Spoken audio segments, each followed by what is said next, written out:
कि किसी भी शादीशुदा महिला को यदि कोई दूसरा आदमी उसके पति के बिना परमिशन, यानी पति परमिशन थोड़े देगा कि हमारी मेहरारू को लाइन मारो, मतलब उसके पति से छुपाकर उस महिला से संबंध बनाता है, उसे अफेयर रखता है, तो इसमें केवल और केवल उस पुरुष को दोषी माना जाएगा और उस पुरुष को सजा दी जाएगी। महिला तो सीधी होती है, ये किसी से फंस सकती है। देखिए ये गलत है कि नहीं? कोई देखिए, अगर दो लोगों में रिलेशन या फ्रेंडशिप होती है तो दोनों का हाथ, लेकिन सुप्रीम कोर्ट एक और महिला को छूट दे रहा था। अब पुरुष को कह रहा था कि तू काहे ओकरे मेहरारू को फंसैले, तो सुप्रीम कोर्ट को तो यह पूछना था कि ते काहे फंसल ओकरा से, फंसो मत उससे। लेकिन सुप्रीम कोर्ट महिला को छोड़ देता था। और महिला को बहुत जल्दी फुसूल जाती है सब, तनी तनी कुछ बात बोल दो। अच्छा, आजकल लड़का क्या करता है, थोड़ा थोड़ा बात बोल देता है, कहता है सब कि मुझे तुम्हारा साथ जिंदगी भर नहीं चाहिए, बस जब तक तुम्हारा साथ है तब तक ही जिंदगी चाहिए। लड़की कही oh my God, he is not man, he is God for me, God for me. ससुराल का वो डेमो दे रहा है, डेमो। 1 साल रुक, he will become Yamraj for you. समझ में आया? कि लड़कियों को भी समझिए कि लड़की, अरे भाई लड़का को बिलीव करना बेवकूफ़ी है भाई लड़की सबको। अब कौन समझाए सबको? लड़का सब बहुत होशियार होता है। शुरुआत में जब डेमो देता है सब बढ़िया बढ़िया बात बोलता है सब, तो औरत सब जो थी सब ना फंस जाती थी सब, अब दिक्कत हो जाता था।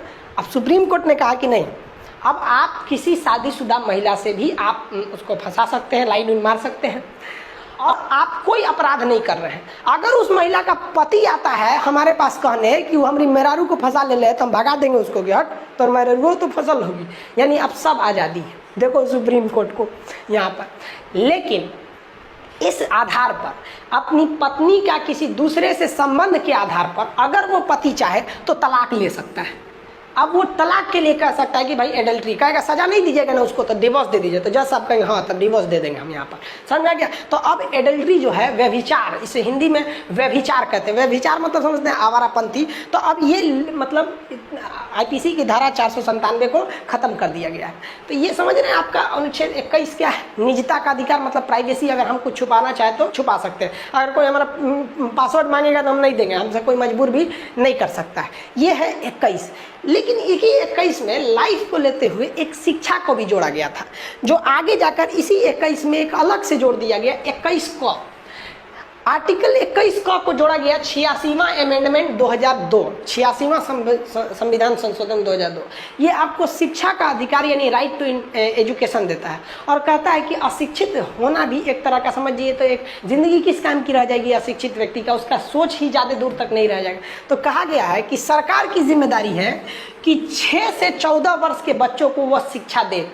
इसलिए 6 से 14 वर्ष के बच्चों को यानी प्रारंभिक शिक्षा जो आंगनबाड़ी मंटेसरी स्कूल में दी जाती है, सरकारी स्कूलों में शिक्षा, वो पैसे नहीं लगते। समझ में आ गया कि नहीं आ गया? तो ये उन्हें पैसे फ्री में शिक्षा दी जाती है।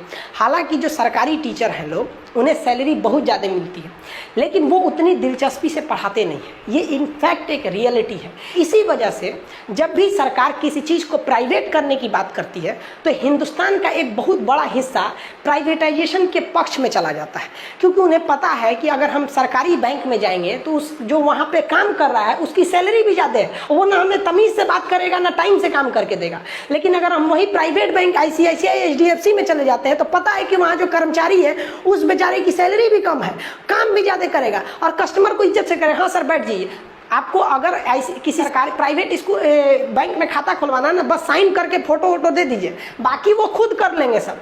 और सरकारी में तो सोच रहा फॉर्मवा नहीं देता है सब, बाहर भी जाता हूँ यहाँ पर। तो यही वजह है कि जो सरकारी नौकरी पा गए हैं वो एक तरह से समझ जाइए कि आप आने वाली पीढ़ियों के लिए एक गलत काम कर रहे हैं, ताकि कोई भी व्यक्ति सरकारी के फेवर में नहीं उठता है। कोई सरकारी हॉस्पिटल में जल्दी इलाज कराना नहीं चाहता है। क्या सरकारी हॉस्पिटल के डॉक्टर पढ़े लिखे नहीं है, एक्सपीरियंस नहीं है? अरे बहुत जानकार होते हैं। सरकारी स्कूल के टीचर भी बहुत IT तो सरकारी है ना, इलाहाबाद यूनिवर्सिटी सरकारी है, JNU BHU पढ़ाई कितनी बेहतरीन होती है।